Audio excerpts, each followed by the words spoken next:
diopter load as reflected in systemic vascular resistance.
Dear colleagues, a warm welcome to today's HFA webinar on chronic kidney disease and heart failure patients, the role of cardiorenal clinics. I'm Professor Finn Gustafsson from Copenhagen University in Denmark, and I have the utmost pleasure of being joined today by Professor Debashish Banerjee from St. George University Hospital in London, UK, and Professor Wilbert Mullins from Hospital Oost Limburg in Genk in Belgium. Now, it's more than 20 years ago that the Groningen Group published a seminal paper on the influence of renal function on prognosis in heart failure. And since then, a lot of research has been published and gone on to understand this important interaction. But I think many of us still struggle with the practical implications on how to manage our patients with kidney dysfunction and heart failure. So the aim of this webinar is to give you a better understanding of chronic kidney disease in heart failure patients through clinical cases presentations. The session is interactive, and we strongly encourage you to actively participate by sending your questions and comments at any time during the webinar through the chat. Furthermore, for the best learning experience and for the interactivity, we invite you to participate in online assessment sessions in forms of multiple choice questions, and they will be launched throughout the presentations. Now, the program today is supported by AstraZeneca in form of an educational grant. And without further ado, I will now hand over to Professor Mullins for the first presentation. Wilfred. Well, good afternoon, everybody. Again, it's also an honor for me to present on behalf of HFA the how to treat a patient admitted with heart failure and CKD. So we're first going to talk about acute heart failure in patients with CKD. These are my disclosures. I'm a heart failure specialist. I like to have a physiological approach, and I'll try to explain why I think you should understand the pivotal role of the kidney in heart failure. So let me first start off with a question to arouse your interest, hopefully. Which of these three heart failure patients, all admitted with acute heart failure and volume overload, has the worst prognosis? Is it the patient with an ejection fraction of 20%, GFR of 60, 35%, GFR of 50, or 50% with a GFR of 40? So please vote now. Yes, please. So please upload your votes now so that we can get started with this warm-up question from Dr. Mullins. These are all very important prognostic factors. Can we rank them? We'll see in a second.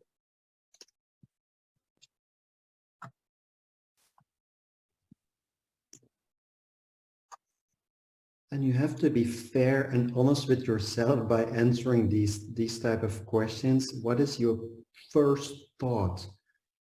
Because I know what most people or most of my colleagues actually would say if I asked this question to them without thinking, they probably would respond one of these.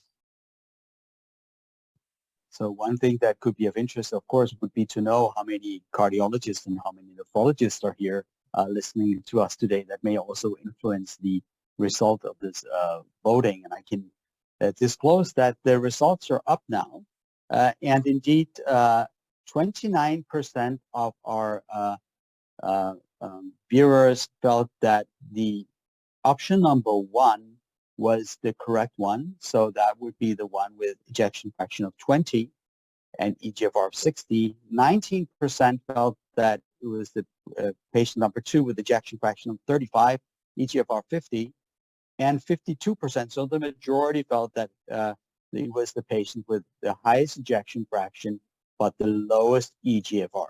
So what do you think about that, Wilfred?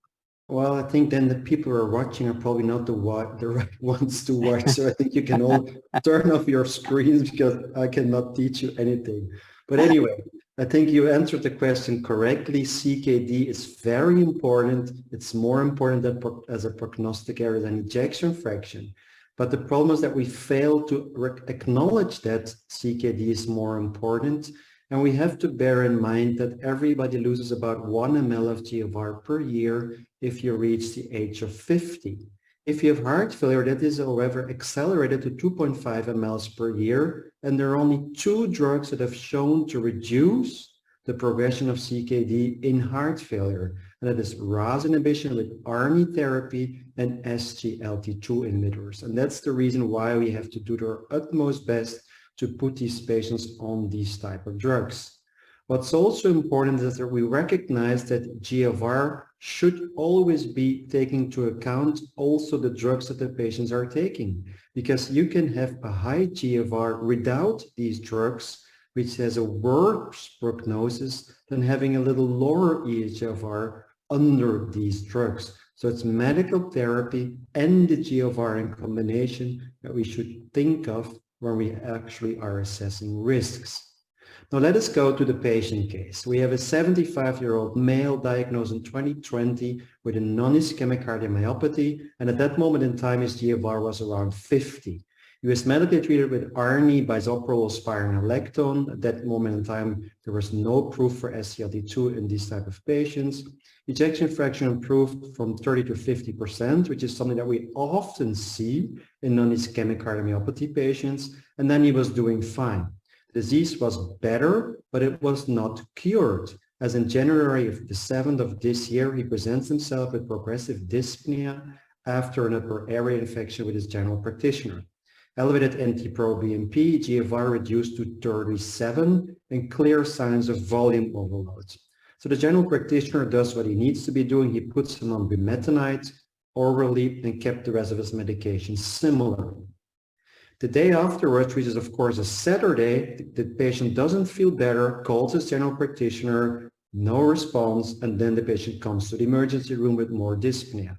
Blood pressure of 125, clearly elevated central venous pressure, systolic murmur, diminished breath sounds, and edema up to the knee. GFR dropped to 32, so it came from 37. Clearly elevated NT-proBNP, potassium, sodium were still okay. Quick look echo showed significant LV and RV dysfunction, functional MR, TR, and pulmonary pressures of 60 plus CVD, cardiomegaly, and bilateral pleural effusion. So we're faced with a patient with acute heart failure with worsening renal function. Second question now, how can you treat this patient? So start voting now. The first option is this guy is not really that sick, and the COACH trial at AHA learns that we might send these patients home on oral loop diuretics, or I give bumetanide 2 milligrams IV bolus, or I combine bumetanide with empagliflozin, or I give a continuous infusion of bumetanide, or I do something else. Finn, what would you do?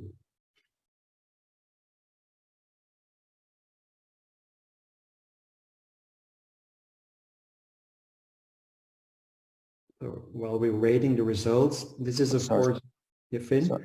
Yeah, sorry. Yeah, I took the liberty of unmuting myself, so I didn't have to respond to your question, but rather could wait for the fantastic results which have come in now from our listeners here.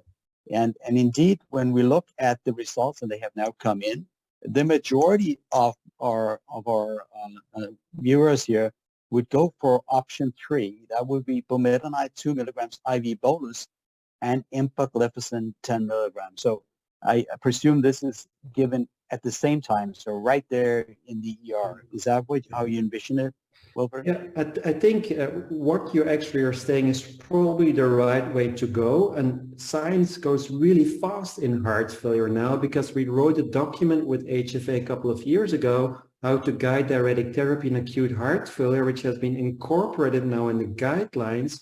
And the most important thing there is that you have to look at the urine quality if you give loop diuretics. So you have to give loop diuretics really fast. You don't have to wait for hours for any lab results. Just give it as soon as you see the patient. Appropriately high dosages, which means twice the home dose. So that's 2 milligrams of bumetanide.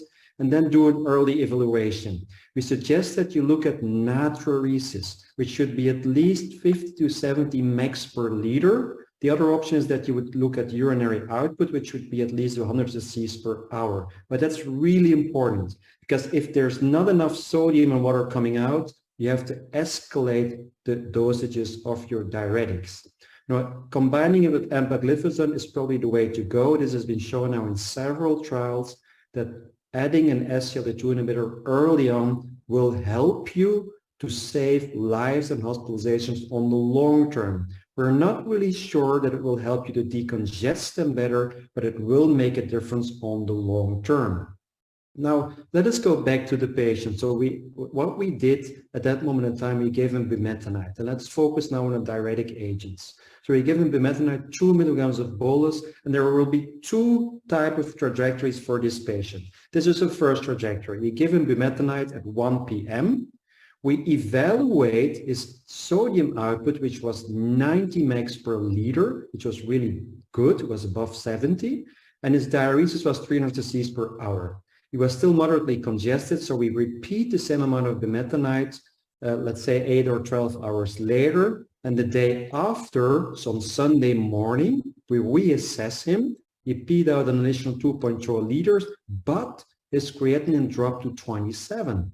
So what we're faced here is a patient with acute heart failure, worsening renal function, but having a good diuretic response. So you see the drop in GFR from 37 to 27 within 48 hours while we're decongesting a patient.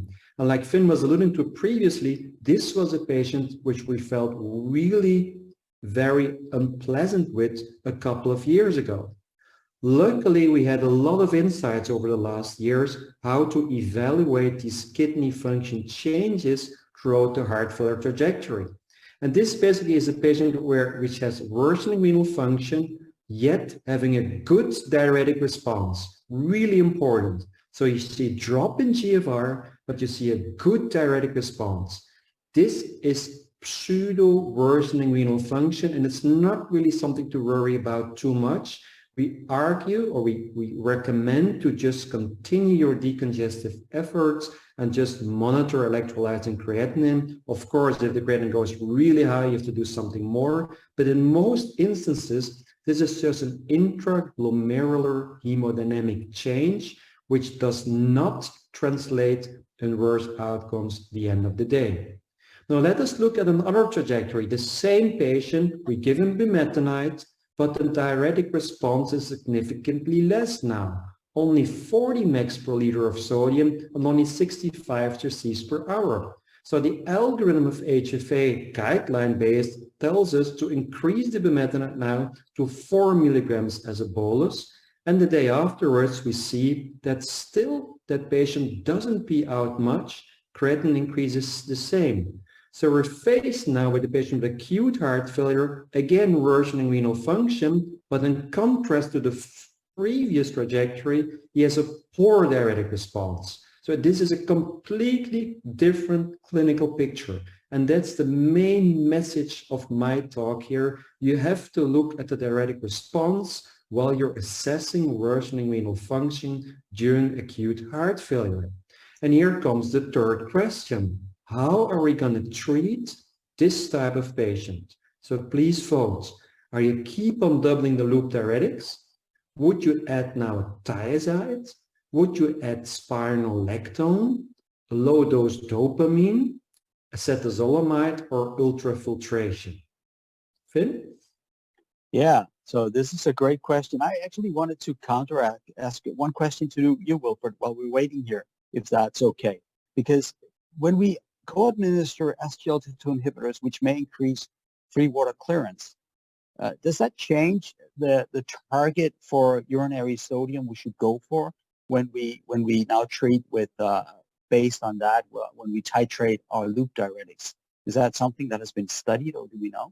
No, it's not been studied yet, so I don't think we have the answer. It also depends on if the patient was already on an SGLT2 inhibitor, there probably will be no benefit anymore.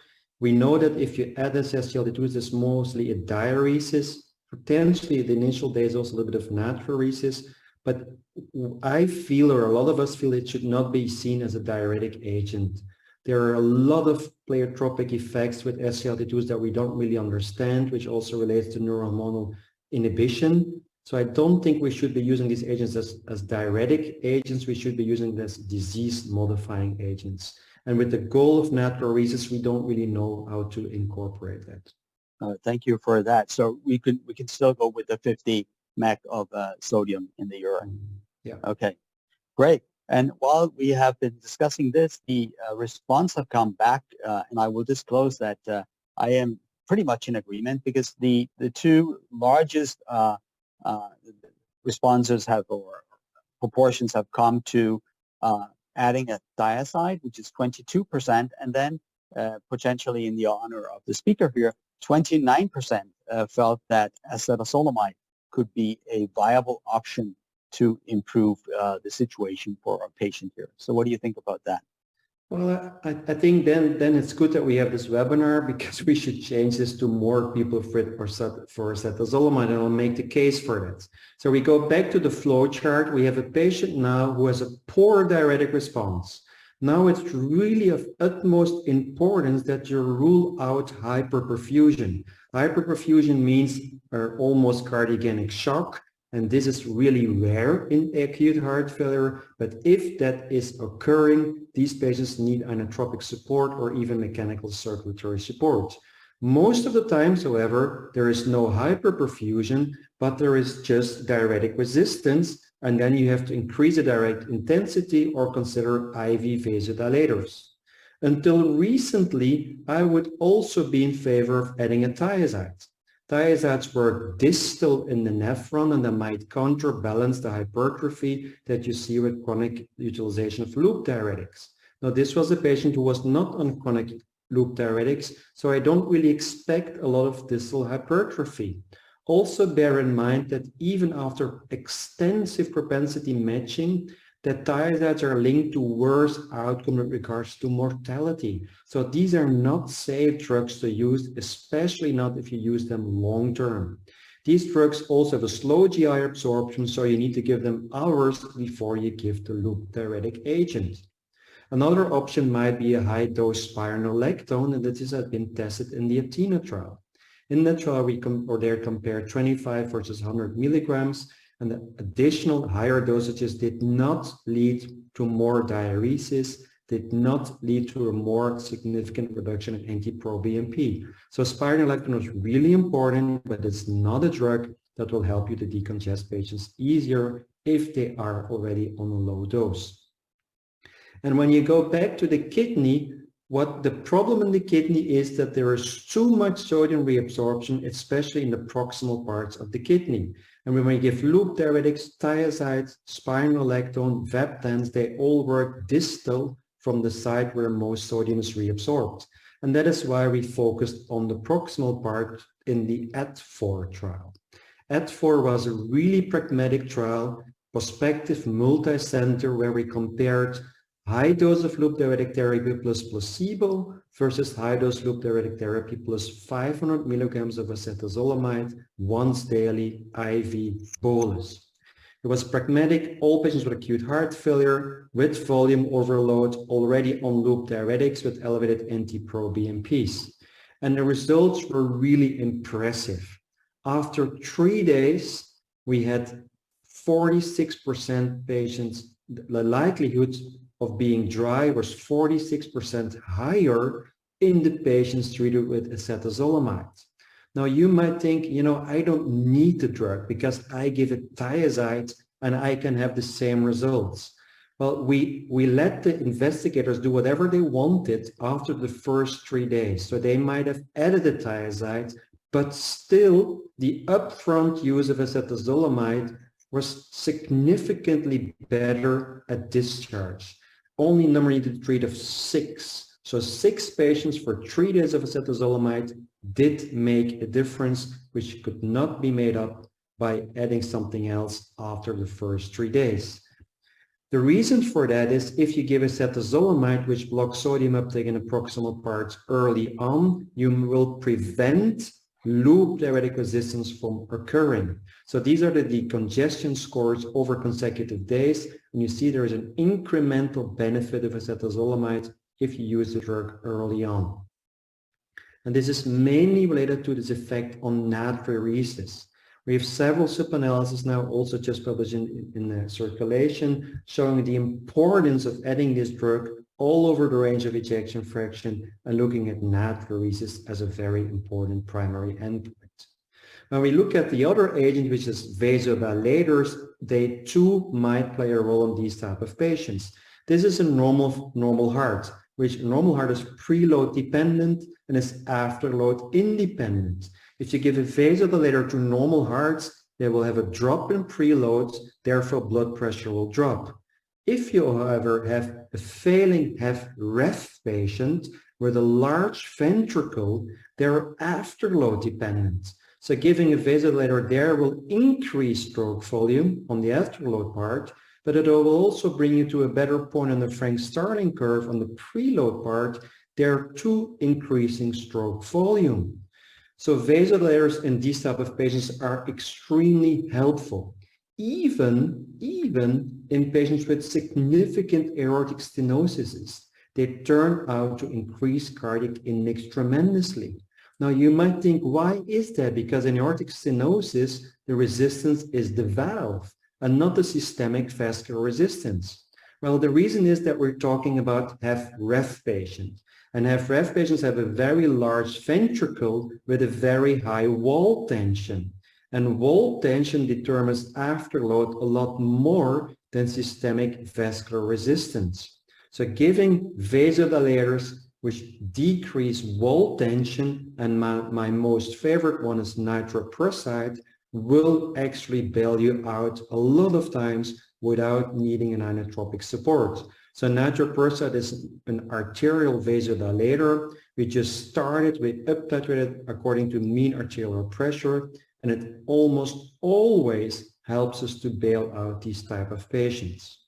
So my conclusions are that CKD and congestion are intertwined, very prevalent and related to worse outcome.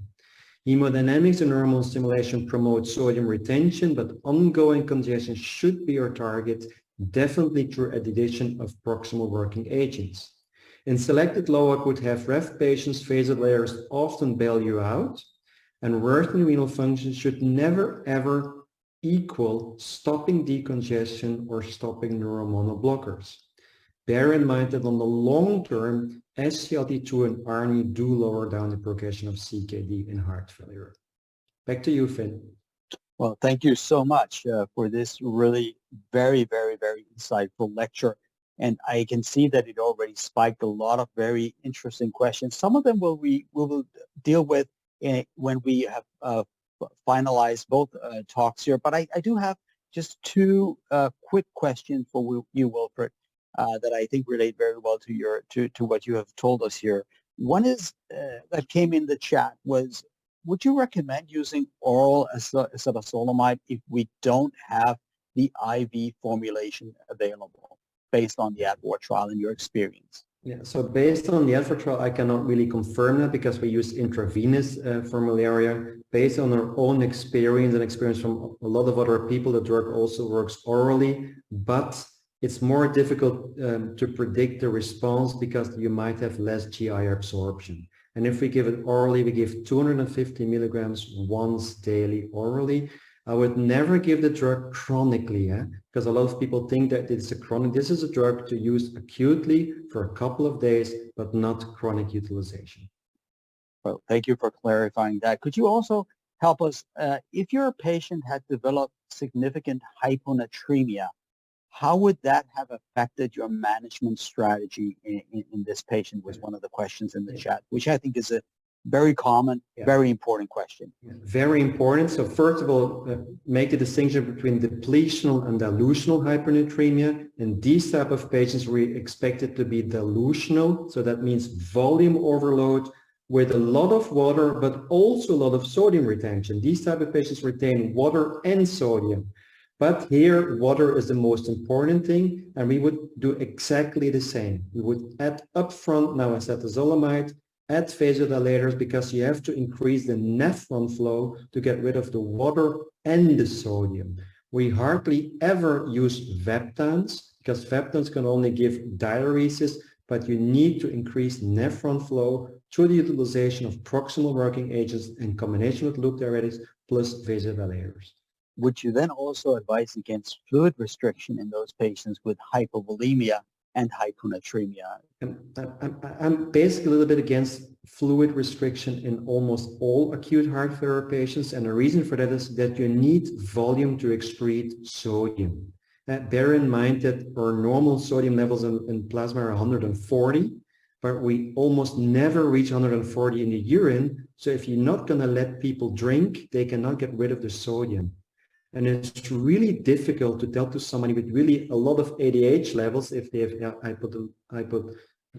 hyponatremia, to tell them to not drink, because they will drink everything they can get their hands on.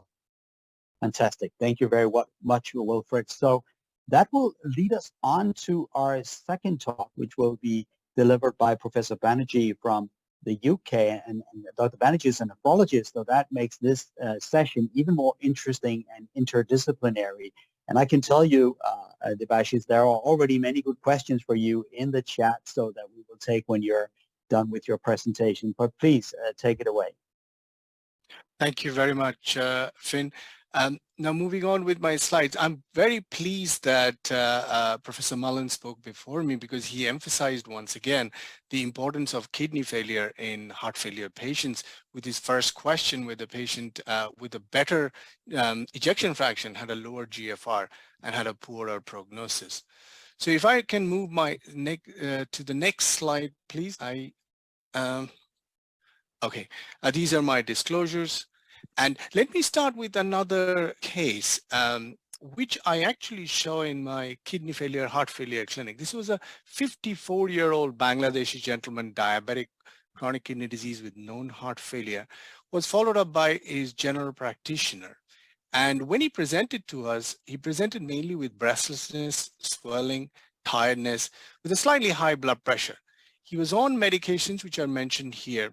But you can see over the time that he was followed up by the GPs, creatinine had gone up and GFR had dropped, and the sodium was low, as we were talking about it just now. Potassium was high normal.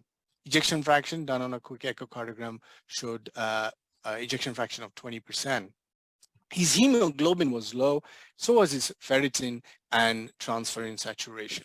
Now, what do we do with such a patient? You know, so many things that we can do to improve quality of his life, perhaps survival, but definitely avoid hospital admissions. So we were very lucky on that day, because I was in a clinic with Dr. Lisa Anderson, whose picture you can see at the top.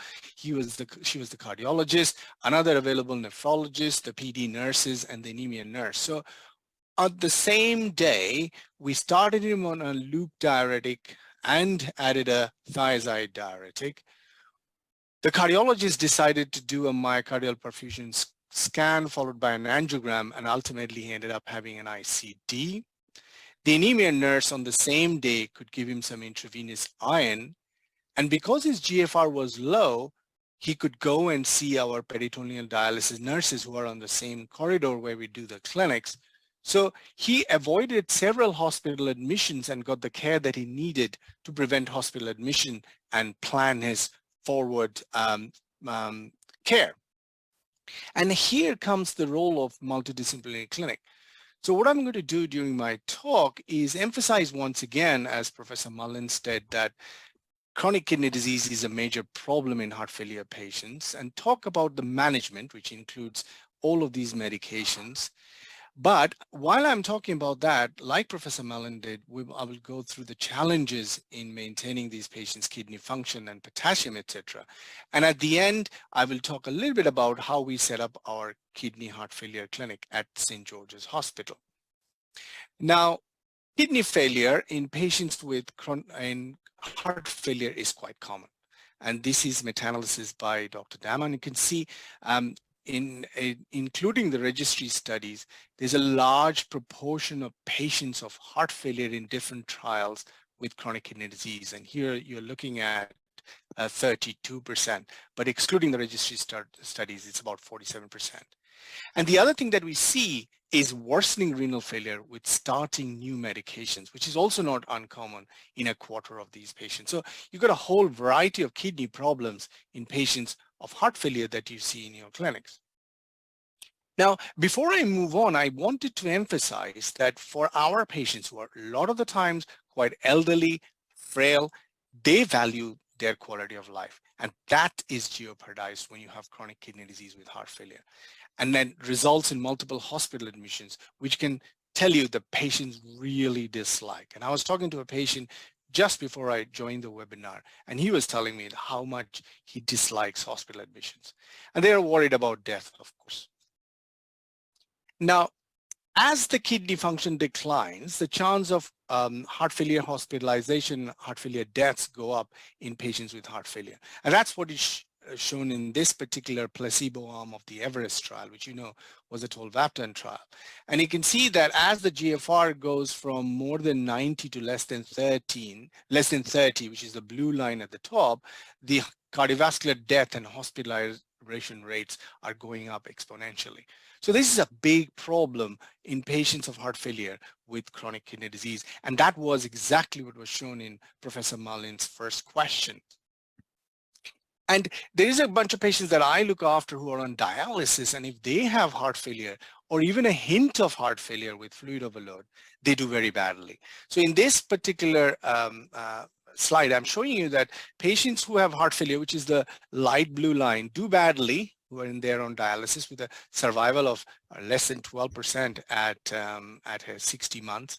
But you can see that the patient who had fluid overload and pulmonary edema as a diagnosis and not heart failure, they do pretty badly as well. So this is a group of patients I have to manage who have multiple hospital admissions and very high mortality. And that's because, you know, there is a constant interaction of the heart and the kidney in disease. They have a very good interaction during health, but they have a very poor interaction in disease. So if the kidneys fail, you get fluid retention, increasing preload, an active renin-angiotensin system, and increased afterload as well, which causes problem for the heart. And the failing heart leads to more hypoperfusion of the kidney and renal venous congestion, which also causes problem for our patients. But what do we do with these patients? And what is the role of a kidney failure, heart failure clinic? And one of the roles is using these medicines appropriately and judiciously. And it includes diuretics as well, which you heard a lot from Professor Mullins. But I'm going to talk a little bit about RAS inhibition, including ARNI, SGLT2s, iron therapy, which we do in our clinic, and CRTs. Of course, beta blockers remain pivotal in our patients. Now, about diuretics, you heard a lot from Professor Mullins about that. What we follow in our clinic is start with salt restriction and fluid restriction, and then give them furosemide as a oral diuretic, loop diuretic, which works on the loop, and then add either a thiazide diuretic or a potassium sparing diuretic, sometimes combine all three of them to get the appropriate diuresis that we can. And now with Professor Mullin's study, probably will be using more and more acetazolamide, particularly in acute heart failure patients. But going forward, what we need to remember, that was in the previous slide, is that we do need to monitor these patients, do need to monitor for their fluid status, which is weight and symptoms, and have a multidisciplinary approach, including the primary care physicians, which is very important. Now, you all know this. I don't need to talk much about it. It's ACE inhibitors in heart failure, very old study. And what I wanted to emphasize is that that study included up to a creatinine of 177 micromoles per liter. So there was a lot of patients with CKD stage 3 and a few patients with CKD stage 4. The hyperkalemia was there, but not a big problem. It was only in 6.4% of the patients. Now, one interesting thing is that when you use ACE inhibitors, angiotensin receptor blockers, and ARNIs, you see that initial worsening renal failure. One interesting thing. And in this particular slide, I'm trying to show you that if you do have that worsening renal failure and you're using enalapril, you have a much better prognosis, which is cumulative survival, compared to when you have the worsening renal failure with placebo. And remember, hidden in these patients who have worsening renal failure with placebo are patients who have, for example, an UTI, or patients who have taken in non-steroidals. So that's an AKI which causes tubular damage. You know, the tubules are damaged. And that's very important to understand, that when you get tubular damage, you get an established AKI and the prognosis is bad.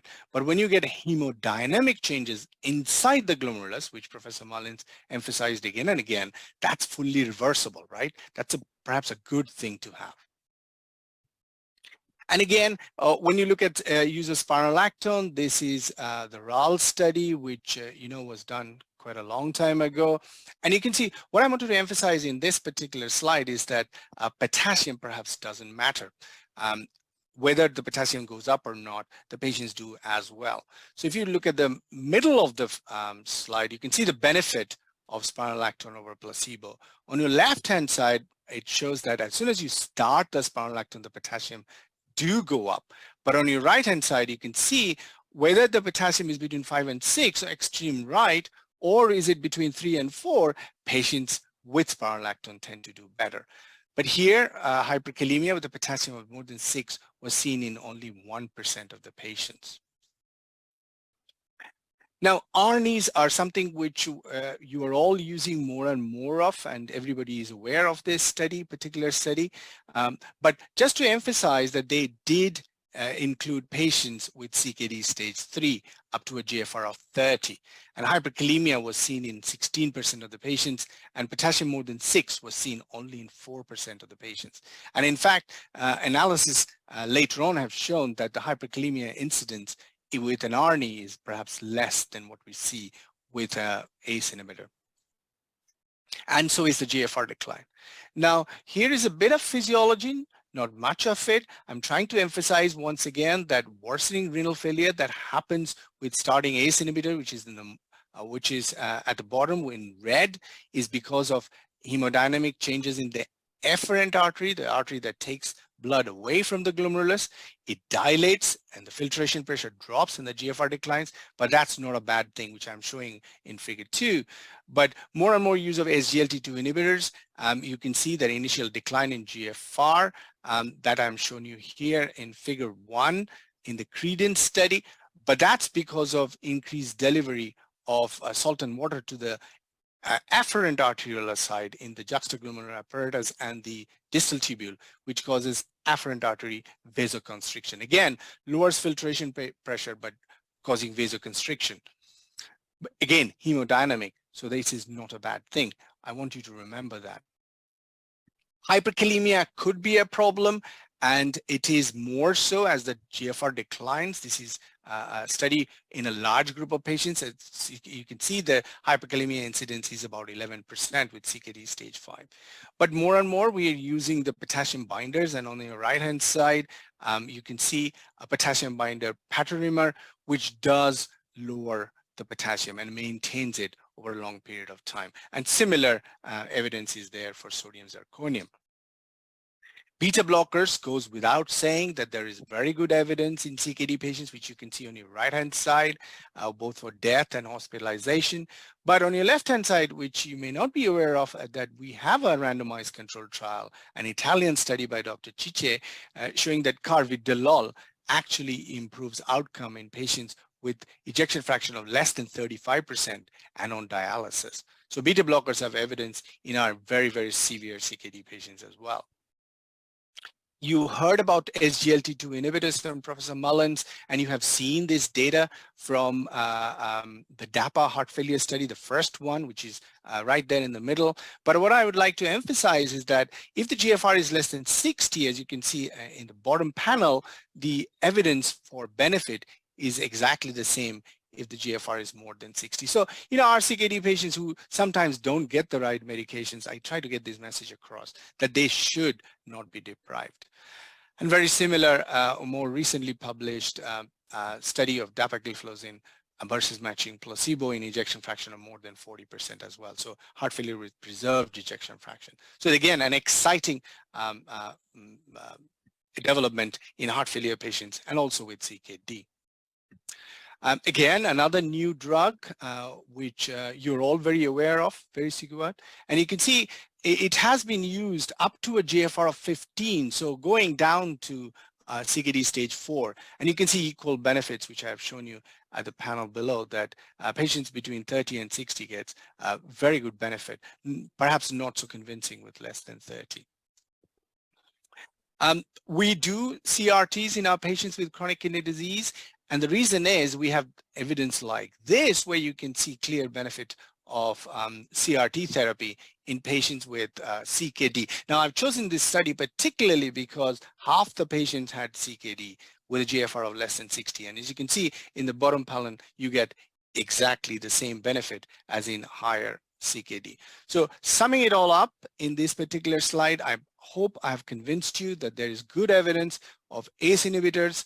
I haven't shown you the data on ARB, but there is, and mineralocorticoid receptor antagonist and ARNI up to a level of GFR of 30, perhaps down to 25. Beta blockers, yes. Ivabradine, not so much so. Yes, for CRT, definitely for SGLT2 up to a GFR of perhaps 20. And very good up to a GFR of 15. But we need to use these medications.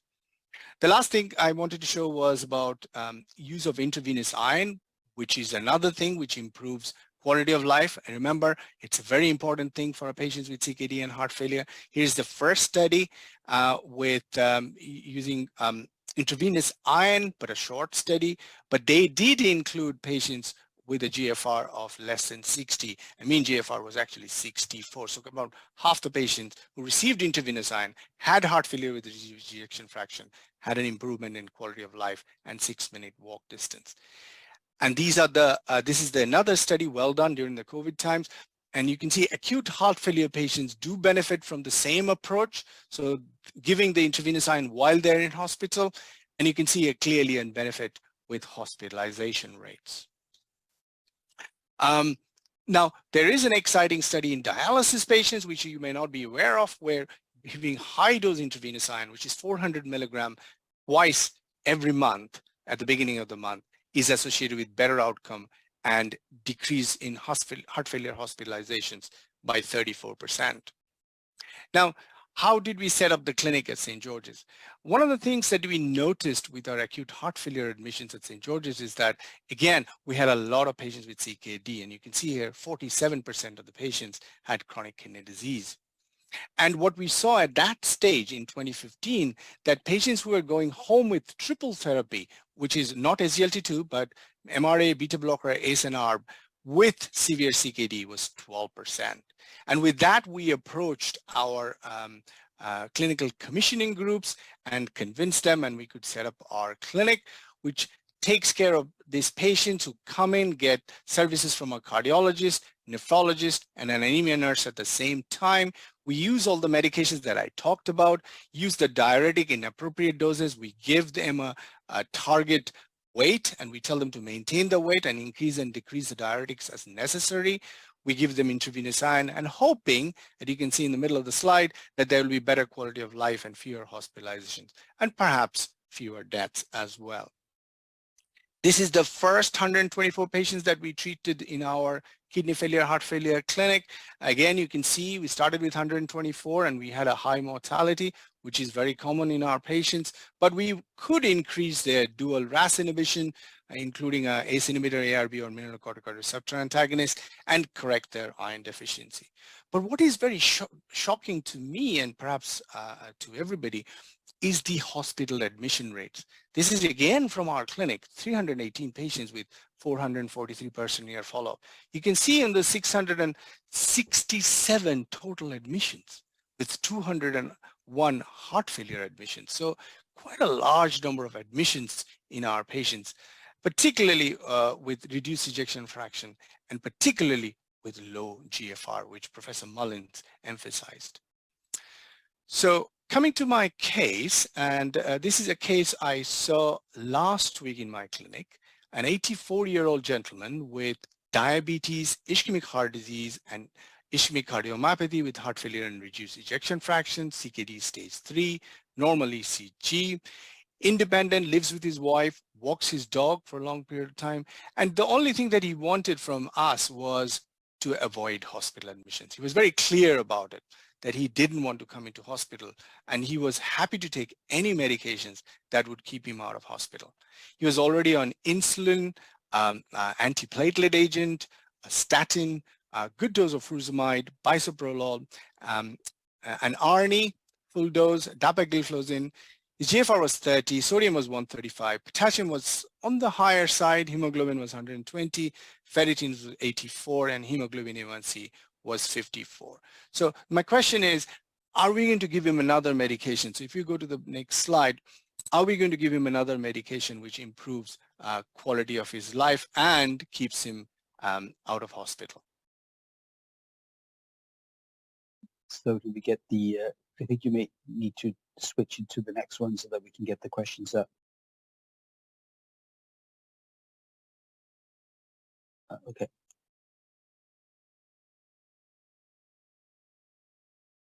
Yep, the answers are coming in now. This is very important, and I think the patient-reported outcomes are becoming increasingly important in heart failure. We're probably learning from nephrology and other specialties. We have been very focused on survival for many years, and we are now learning that that other factors weigh much more importantly for many of our, especially elderly patients.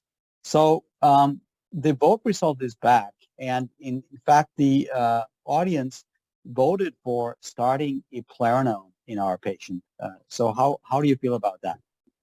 So that's exactly what we did for the patient. So, you know, people who are listening, of course, are very well tuned to the therapy that is existing for these patients. So, you know, once again, I'm very, very pleased about it, Finn, that they chose the eplerenone, because that's what we did as well. Going to my next patient. Now, here's a lady, a 56-year-old female, hypertensive, CKD stage 4, heart failure with moderately reduced ejection fraction, quite breathless. And she actually came to my heart failure, kidney failure clinic beginning of this year with quite a high blood pressure and increased edema. And she had bibasal chest crepitations, her JVP was elevated, and she was on furosemide 40 milligram twice a day. Her eGFR was low, 20 mLs per minute, sodium was 132, which was not unexpected, and the potassium was 3.6. And the options here are increasing furosemide, starting metolazone, starting spironolactone, and starting bendoflumethiazide, which is a thiazide diuretic. Fantastic. So we will see that our audience has now started to vote, and we have another 20 seconds to go. And we are here. We're getting a little bit of a spread here. I can already prepare you for that.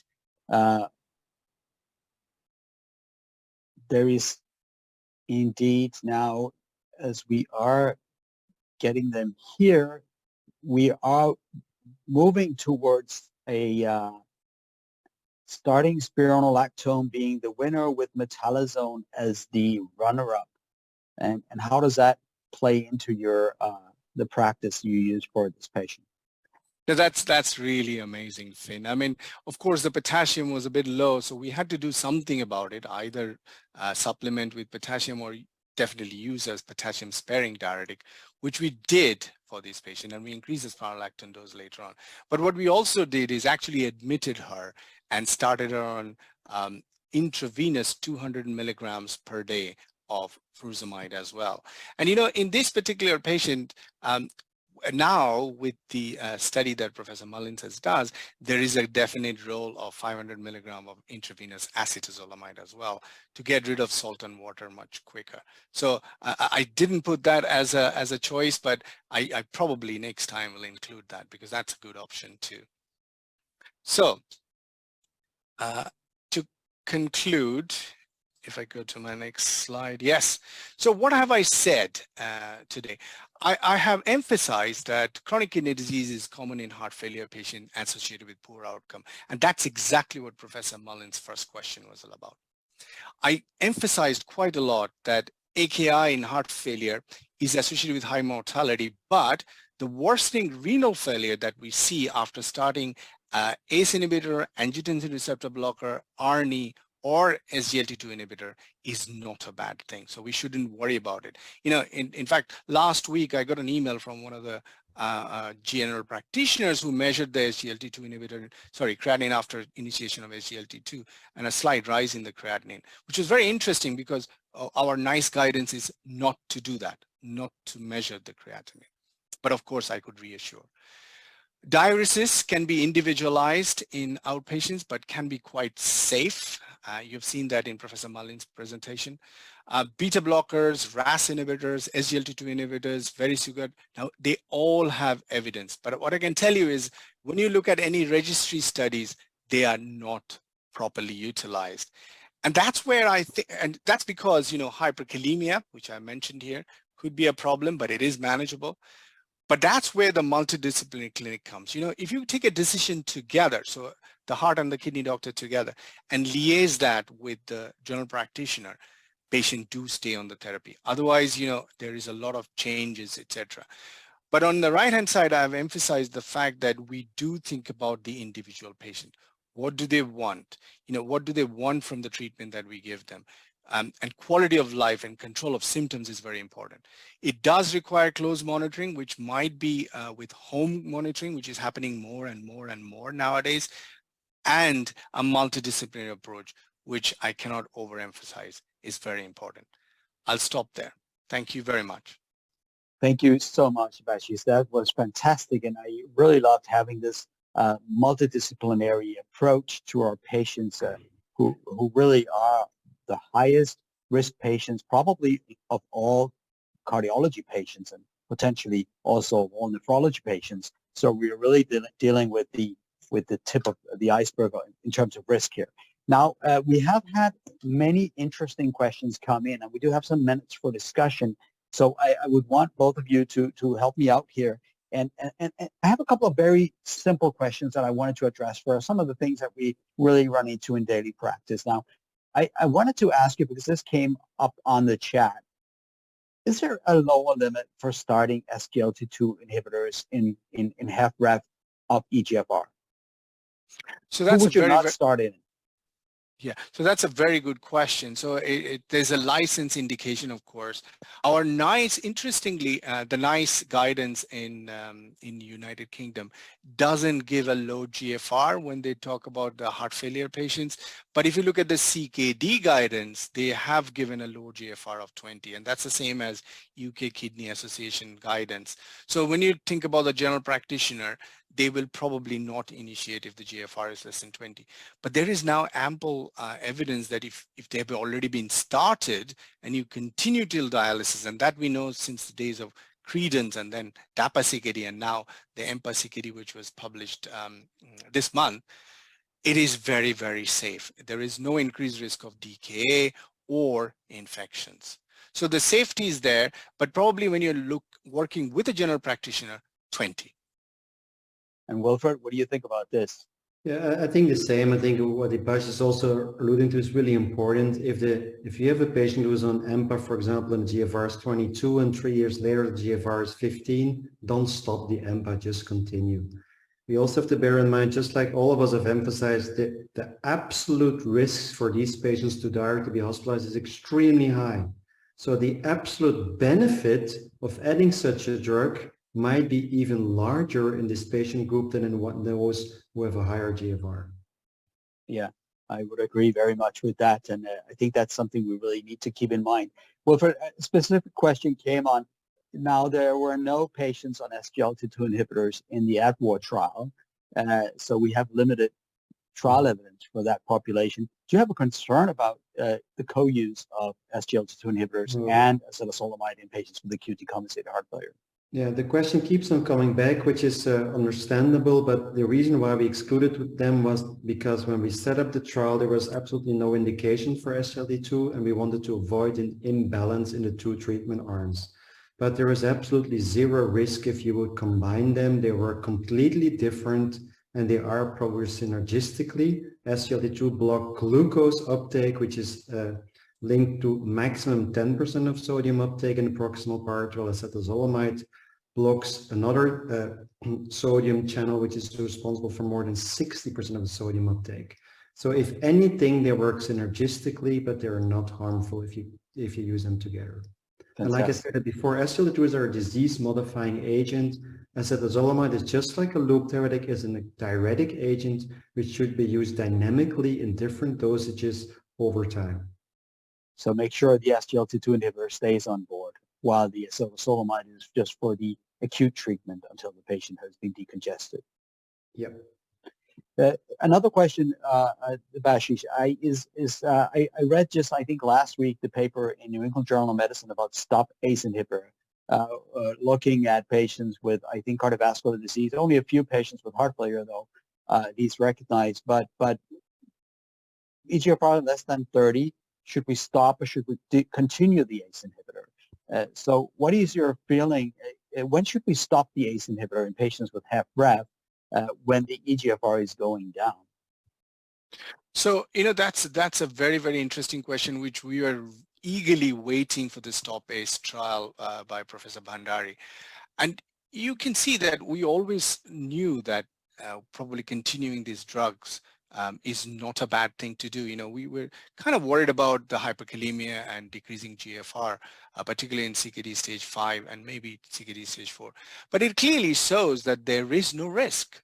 There is no risk, in fact, and we have seen this in registry studies again and again and again before the Stop ACE trial, that if you continue the cardiovascular, the hospitalization endpoints and mortality endpoints are beneficial. So I think we should not stop ACE inhibitors, angiotensin receptor blockers, SGLT2 inhibitors, ARNI in patients with a declining GFR. Continue that. Okay. And unless, of course, they have circulatory compromise and hyperperfusion, we need to maybe think about how to do it. Would you agree with that? Yes, I will completely agree with that. Fantastic. So I have another question where and this is about the multidisciplinary care, and I really would like both of you would weigh in on this, but because I think that in the absence of this fantastic joint model that you have developed, Bashish, in the UK for these joint clinics, I think as cardiologists and heart failure cardiologists, we manage a lot of renal dysfunction in our patients, and we do that. Typically, we call the nephrologist when we think dialysis might be needed, in the near future, unfortunately.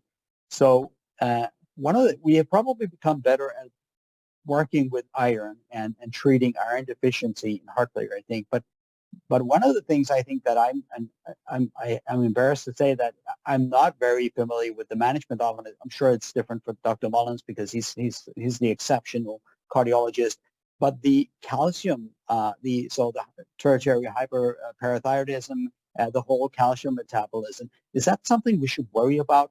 Because that's something you as nephrologists are very good at and typically manage, and we probably don't focus a lot on it as cardiologists. Do you think there is something there that we're missing? So that's a very good point. We always thought about calcium and the heart, PTH and the heart, and we have been doing lots of studies in nephrology. But can I tell you that it is perhaps far less important than getting the drugs right, preventing hospital admissions, and treating the hyperkalemia if that becomes a problem, which can become a problem, as you've seen from the finerenone studies in about 20% of the patients, but it is perfectly manageable.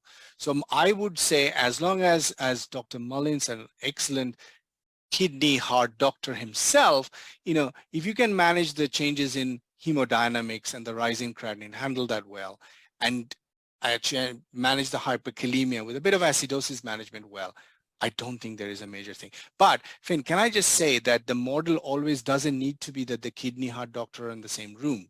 You can have a patient-oriented model where the kidney doctor and the heart doctor can have a virtual arrangement, but the kidney heart doctor also should liaise with the primary practitioner. So all these three people need to be somehow connected with the patient in the middle. Thank you. So that actually brings us very close to the end of this fantastic webinar, where I think we have learned a lot about the interaction between the heart and the kidney and heart failure. We have learned that we need to treat aggressively congestion with old and new drugs. We have learned that we should make sure that the foundational therapies stay on board, even in the presence of a low GFR, because these are improves quality of life and quantity of life in our heart failure patients, also in those patients with renal dysfunction. I would like really much to say that this has been completely outstanding. I think we have learned a lot, and I want to thank Professor Debashit Banerjee and Professor Wilfred Mullins for their excellent presentations. And I would want also to thank AstraZeneca, who has supported the program in form of an educational grant. You will all be able to watch this webinar on demand on the ESC 365 platform, so it will be available for you to watch if you missed any of these very important points. So thank you very much to all of you. Bye-bye. Bye. Bye.